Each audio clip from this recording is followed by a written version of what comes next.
गुरुदेव, ब्रह्मचर्य धर्म कैसे है?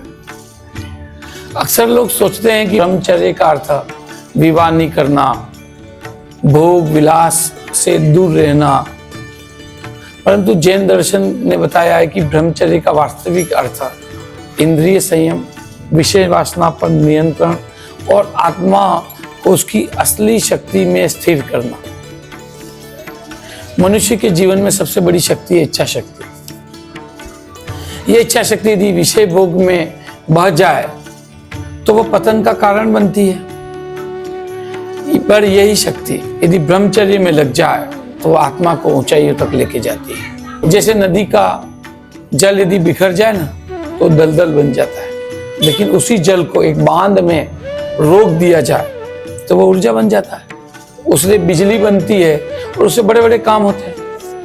इसी प्रकार इंद्रिय शक्ति का बिखराव हमें कमजोर करता है, पर ब्रह्मचर्य का संयमित उपयोग जो हमें दिव्य शक्ति देता है।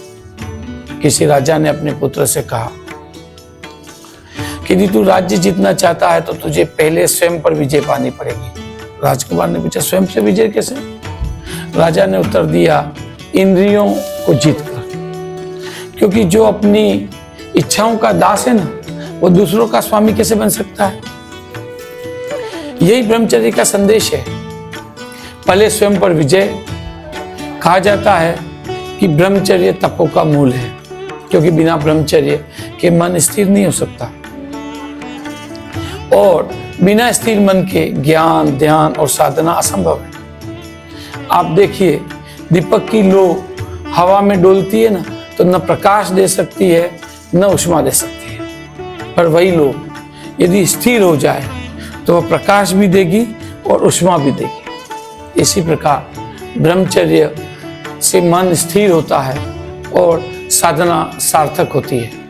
एक बार भगवान महावीर के समय में किसी गृहस्थ ने उनसे एक प्रश्न किया कि भगवान, संसार में रहते हुए क्या ब्रह्मचर्य संभव है? भगवान ने उत्तर दिया, संयम ही ब्रह्मचर्य है। जो भोग में रहकर भी मन को संयमित रखे वह गृहस्थ भी ब्रह्मचारी है, और जो व्रत लेकर के भी विषय वासना में डूबा हुआ है तो ब्रह्मचारी नहीं है। तो ये कितना गहरा संदेश है कि ब्रह्मचर्य बाहरी आवरण नहीं है, वह भीतर का अनुशासन है। ब्रह्मचर्य केवल शरीर की मर्यादा नहीं है, वह मन और आत्मा की शुद्धि है। यह हमें मोह, आसक्ति और भोग से दूर रखकर आत्मिक शक्ति देता है। यह आत्मा को स्थिर बनाता है, निर्मल और मोक्ष पथ पर अग्रसर करता है। इसीलिए कहते हैं कि ब्रह्मचर्य ही आत्मा का रक्षक है, ब्रह्मचर्य ही धर्म का प्राण है और ब्रह्मचर्य ही मोक्ष का मार्ग है।